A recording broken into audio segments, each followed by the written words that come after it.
जानना चाहेंगे, वो विक्की ने आपको नॉमिनेट किया था जी पूरे सीजन के लिए, तो आप कह सकते हैं कि आज आप अगर बाहर हो तो उनकी वजह से हो, अगर बिल्कुल, पूरा का पूरा श्रेय उनको जाता है ये, आप लोग के विक्की भैया को।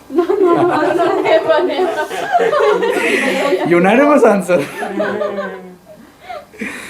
हाँ, उनको श्रेय जाता है। मेरे सर पर उन्होंने जो ये ताज पहनाया था सारे सीज़न नॉमिनेट होने का, बार बार कहते रहे कि मैं उनका कंपटीशन नहीं हूँ, लेकिन हर बार जब भी मौका मिला उन्होंने मुझ पर वार किया है, मेरे पीठ पर वार किया है, हर बार सॉरी बोली है।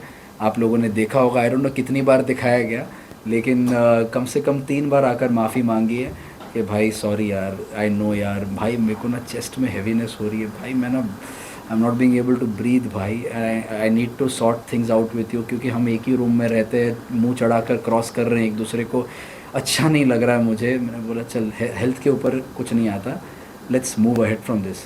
फिर से नॉमिनेशन आते ही फिर से वो नॉमिनेट कर देते थे और फिर बोलते थे भाई तू मेरा कंपटीशन नहीं है। ये अगर मैं कंपटीशन नहीं हूँ तो पड़े रहने देता, मुझे निकल जाता मैं। बट दिस इज़ ये उनका जो दोगलापन था वो दिख गया मुझे। इसी पर रिसेंटली एपिसोड की बात करेंगे जहाँ जी। पर अभिषेक और विक्की भैया का झगड़ा चल रहा था, आप उनको साइड कर रहे थे, फिर विक्की भैया आ गए थे और आप पे भी चढ़ने लगे थे, तो क्या लगता है उस बिहेवियर के बारे में, क्या वो उनका बिहेवियरल पैटर्न बन चुका है, ऐसा कहा जा सकता है? तो इस पर मैं क्या कहूँगा, I will say something.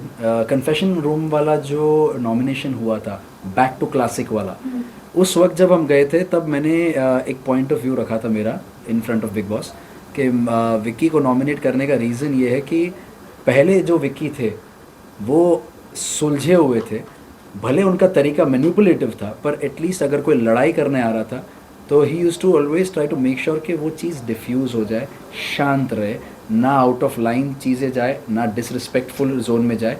And I appreciated that side of his nature कि किसी भी चीज़ को इतना आउट ऑफ प्रोपोर्शन ब्लो नहीं करना है। पर जब से हर चीज़ का उनका मतलब कच्चा चिट्ठा खुल चुका था, उनकी मैनिपुलेशंस बाहर आ चुकी थी, हर वो चीज़ बाहर आ चुकी थी, फिर उनके पास और कोई तरीका बाकी नहीं रहा था। वो एक हफ़्ता पूरा लल पीरियड गया था उनका, उनको बहुत सारी चीज़ें सुनाई गई थी, पपेटियर होना, उनको टैग्स जो कमेंट्स का टैग दिया था, बाद में और एक चीज़ उनके साथ एक और टास्क था जिसमें उनको खड़ा कर दिया गया था, वेस्ट बिन वाला टास्क था, उसमें भी उसमें खड़ा कर दिया था। तो एक लो फेज चल रहा था उनका। उसके बाद उनको लगा कि getting back to the game is fighting. तो मैंने एक चीज़ कही थी कि या तो वो खुद लड़ेगा या तो जो सामने से लड़ने आ रहा है उसके साथ वो लड़ाई और बढ़ाएगा। सो यही है जो उसका एक मात्र गेम है जो शो में रह गया है, and he has nothing else to offer.